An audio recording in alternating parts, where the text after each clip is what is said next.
So the thing is, at this point, where should I get these backers? Should I focus the attention in creating people, in creating in growing my social media channels? So for example, should I take care about my Instagram profile, my Facebook page? Should I put effort in growing my TikTok, for example?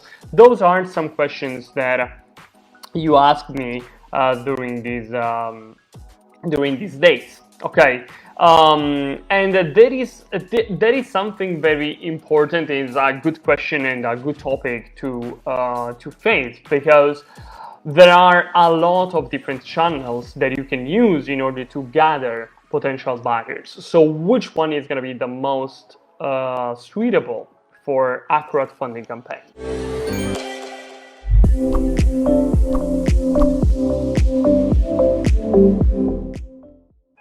So the most important thing is to understand about the social media first, is that we don't own the people over our social media channels. So the followers, the members, the people that we are gonna collect and are gonna decide to follow us, okay, over the social media, we don't have any rights over them, okay? We don't own them.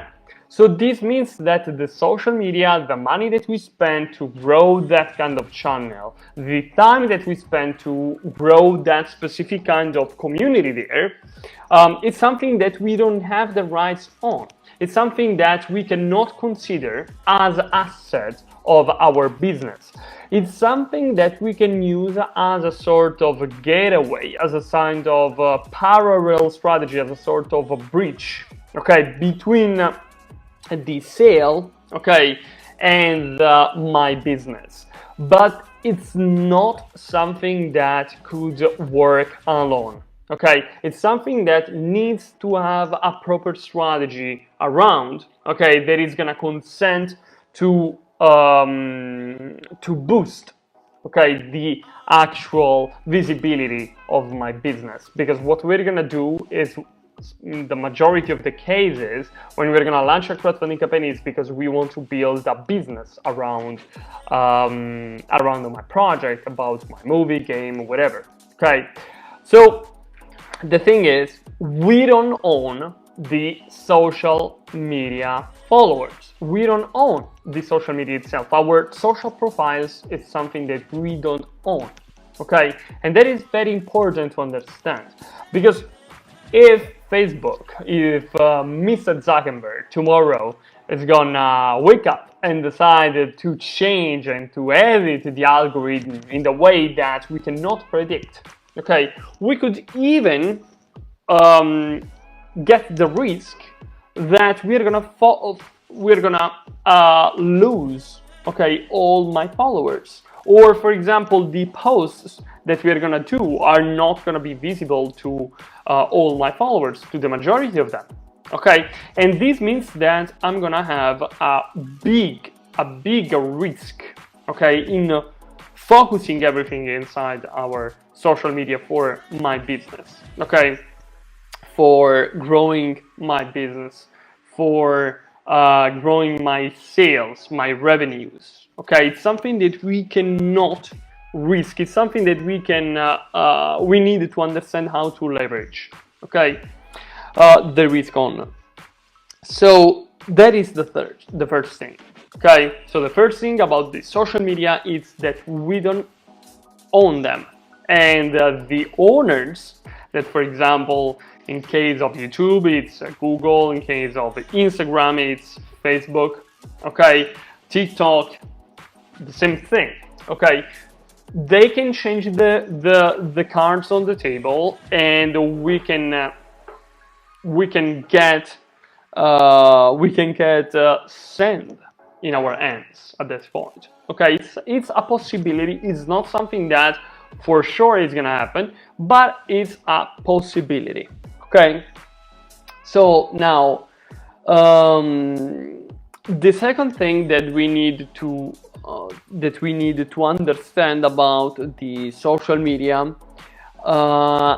is that it's more expensive, okay, trying to reach a follower, okay, a social media follower, okay, when, for example, we are gonna have an offer for them, when we want to launch, for example, a new service, a new product, or something like that. Okay, it's more expensive if we are gonna use the social media. Why that? Because we are gonna pay twice when we are gonna collect them as a follower. Okay, for example, inside our Instagram profile, we're gonna pay the first time when we are gonna acquire them as a follower, and we are gonna pay the second time when we are gonna try to reach them, okay, to sell our products, to sell our services, okay, because the first time we're gonna pay to acquire them as a follower, okay, the second time we're gonna pay the social media platform itself for reaching them. Why that? Because the organic reach of the social media platforms are limited. Okay, when we're gonna post something, we are not gonna reach the 50% of them. We are not gonna reach the 40% of them. We are not gonna reach the 20. We are gonna reach probably something between 5 up to 10% if that is a very well-warm kind of audience, okay, kind of social media community created there. So this means that even if we are gonna collect them as a social media follower, we need to pay the social media platform again when we are gonna reach, when we want to reach them out, to say, oh, that is my new product, this is my new offer. So we're gonna pay the platform again to show them our offers, to show them our product. And what does it mean in this in the crowdfunding industry? This is meaning that when we are going to launch the crowdfunding campaign, we need to spend a considerable amount of money. If we have collected all people inside our social profiles to show the updates, to show the actual crowdfunding campaign, okay, to these people that we collected so far. So it's very, very important that we are gonna take the right decision, okay, when we need to decide between collecting people as emails for our crowdfunding campaign, or we are gonna collect them over as social media followers.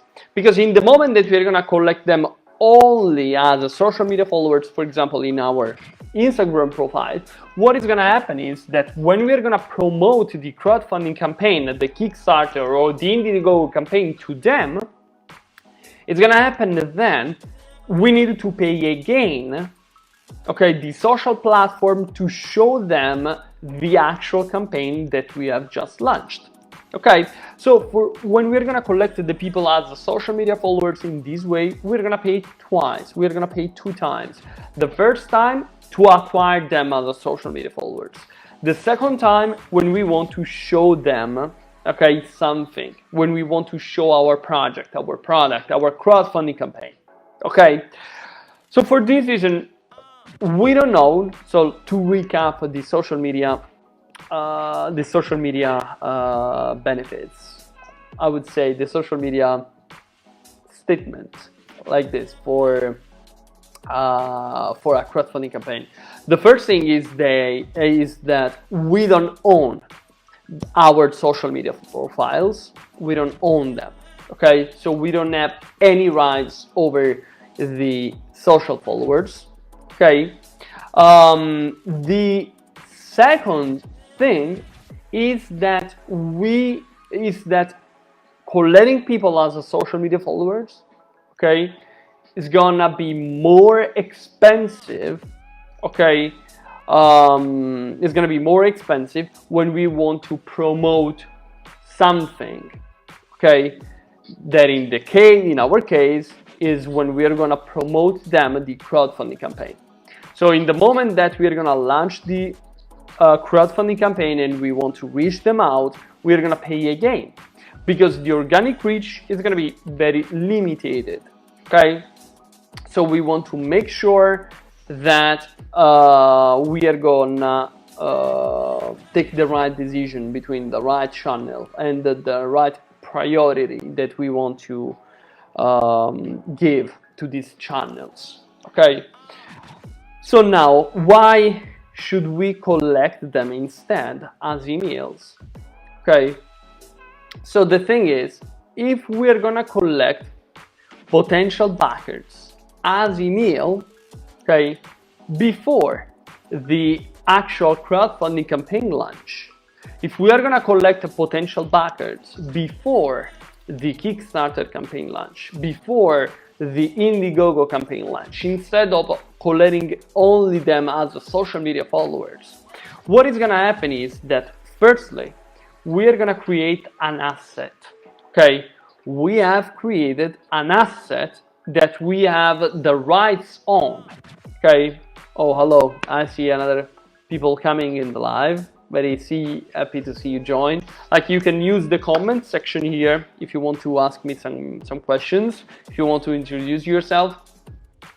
So in the moment that you're gonna collect people, potential backers as email before the actual launch, you are gonna build a asset for your business, for your project, something that you have the rights on, okay? No one can touch your email list, okay? If the people joining gave you the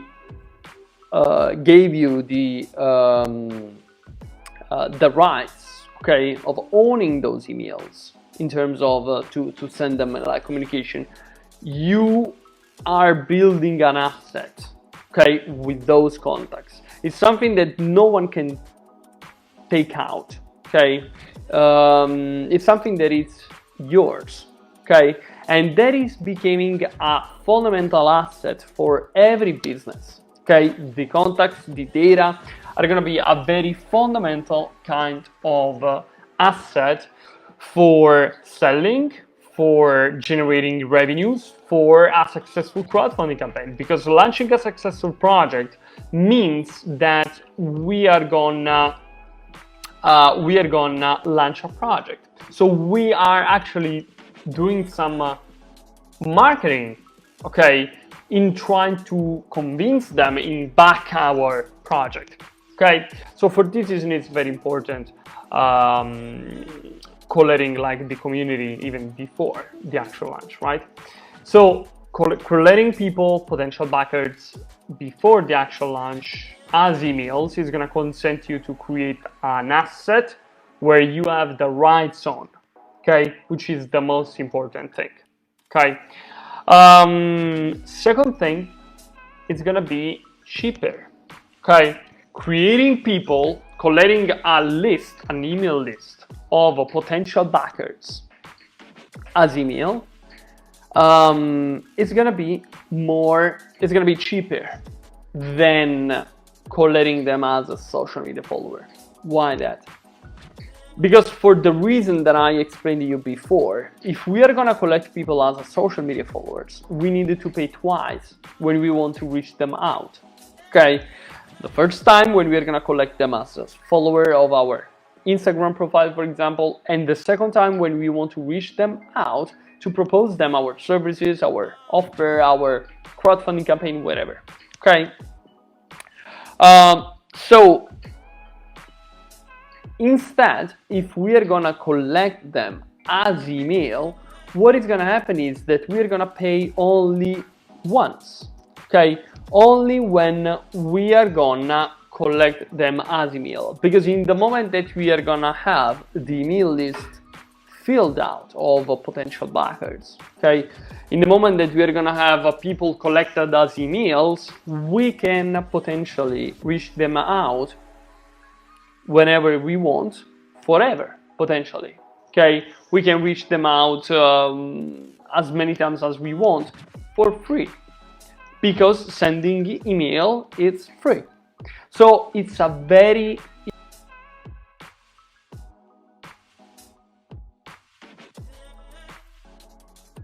in the moment that we want to contact them. Okay, and this means that when we're gonna launch the crowdfunding campaign, when we're gonna launch the Kickstarter campaign, when we're gonna launch the Indiegogo campaign, okay, we can email them, okay, this community that we have created so far, okay, we can email them as many times as we want for free, forever, potentially. Okay, so this means that it's gonna be cheaper than collating people over the social media. So for this reason, it's going to be very important as a top one priority, creating an email list of people rather than focusing the attention on creating a social media following base, okay, for our crowdfunding campaign. So does this mean that you don't need to use the social media? No. Actually, obviously, it's going to be important too, okay, very important too, creating a social media profiles, okay, for your project, for your crowdfunding campaign, for your game, for your wearable, whatever, okay. Firstly, because without an Instagram profile and without a Facebook page, you cannot run the Facebook ads, which is a very important asset for collating emails. The second thing is that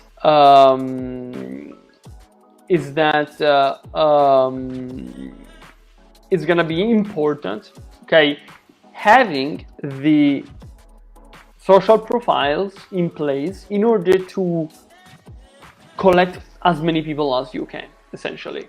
So if someone, for example, is gonna see your ads, okay, your ads, and then they're gonna research you out on Instagram, they expect to find you there. Same stuff for YouTube or for Facebook. YouTube is, I would say, is not so fundamental in this case, but for example, if they're gonna look for you on Facebook or look for you on Instagram, these people expect to find you there. So you need to be there. So for this reason, it's going to be important having these social media profiles, because it's going to consent you to collect as many people as you can, okay, around your project. But the social media is not going to be the only way that you're going to use, okay, because the social media, as I was telling you before, it's a gateway. So what I suggest you is to use the social media as a sort of gateway, as a sort of a bridge to then drive people over the landing page where hopefully you are collecting emails of these people. So you don't want to stop the action, okay, you don't want to stop the strategy on having people only over Instagram profiles, okay? But you are going to use the Instagram profile as a gateway to then collect them as email, because the value of the email is going to be higher compared to a single follow that you're going to gather over your Instagram profile, for example. So you want to use the Instagram profiles, for example, you want to use the social media, but the main one priority is still collating them and converting them in emails, okay? So that is going to be very, very important. So sometimes people ask me, should I focus the attention on Facebook pages, or which kind of social do you prefer, would you recommend? So for sure, you want to have an Instagram profile, you need to be there.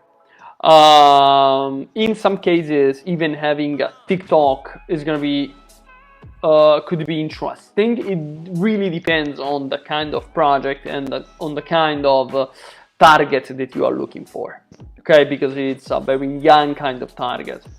So for example, for a tech product, it could make sense, but for example, project with a very high-end kind of client base, maybe it doesn't make sense.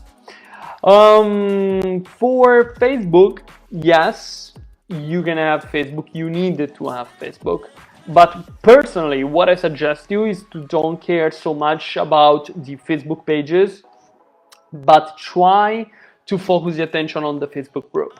Okay, growing a Facebook group is gonna be a great way to firstly keep in touch with the people that you're gonna collect over the landing page. Okay, I explained this strategy in another kind of live session that I made.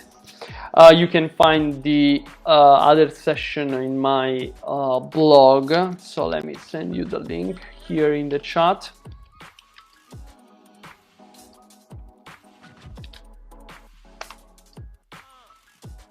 Okay, so you can visit the link that I put you inside the comment section. And yes, so it's a great way to keep in touch with the emails, with the people that you are collecting before your crowdfunding campaign. Okay, you're creating a new channel, so you're gonna use the email first. So you're gonna collect people over the landing page as email, and then you're gonna keep in touch with them through the Facebook group too. So you are creating a second channel, okay, to keep in touch with them, okay. The second thing is gonna be a great way for people that, for example, are interested in backing different crowdfunding campaigns, and they, for example, look for crowdfunding campaigns on Facebook, for example, okay, because they promote them or they are interested in new trends, something like that. There are people passionate about that, so they can find, for example, they can look for a Kickstarter or Indiegogo on Facebook in the search bar. They're gonna find you your group, for example, your project Kickstarter launch, or your project Indiegogo launch, Indiegogo club, Kickstarter club, whatever.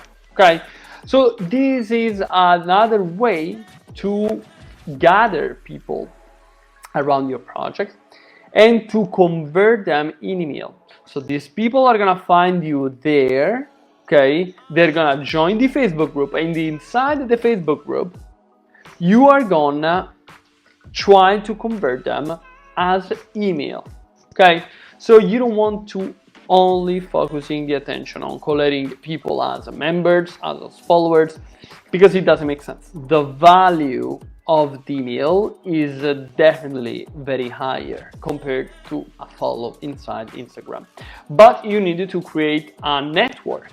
So you want to have the email, you want to have also the social media, but the social media are gonna be used for growing your email list, okay? Not so the opposite, it doesn't make sense. You don't want to email the people and telling them, hey, check me on Instagram, okay? Because once you are gonna have their email, it's gonna be definitely the right channel to try to convert them as a backers, as a client then, okay? So for this reason, what I recommend you is to create different channels for sure, but the top one priority is to collect people as email, because it's gonna be your main asset, something that no one can take you out, and it's gonna be less expensive, it's gonna be cheaper, okay, as a asset for converting people from generic user in clients, in backers, when the campaign is gonna be live. Okay, so you can use the social media. The social media that I recommend are Instagram profiles, Facebook groups, the way you're gonna create community around your project. But then you want to still using these social medias to convert these people in email, okay? Because the email is going to be the easiest way and the cheapest way, okay, to reach potential backers for your crowdfunding campaign. Okay, so I'm putting you a couple of links inside the chat where you're gonna be able to find out more information related to what I described to you so far. So the strategy that you need to follow in order to launch a successful crowdfunding campaign, and the strategy is to create a landing page where you're gonna describe the project, then drive the traffic over the over the landing page, where you're gonna talk about your upcoming crowdfunding launch, and the traffic that you're gonna drive is gonna be a detailed target, so a target that you previously narrowed down, okay? And then you want to use a sequence of emails in order to keep this audience warm until the actual launch of the crowdfunding campaign. So you can find more information about it in the link that I just sent you here in the comment chat. And you can download this ebook, which is called 3 Simple Steps to Successfully Launch Your Crowdfunding Campaign on Kickstarter and Indiegogo. Okay, so see you in a next live session, hopefully the next week. Ciao, ciao.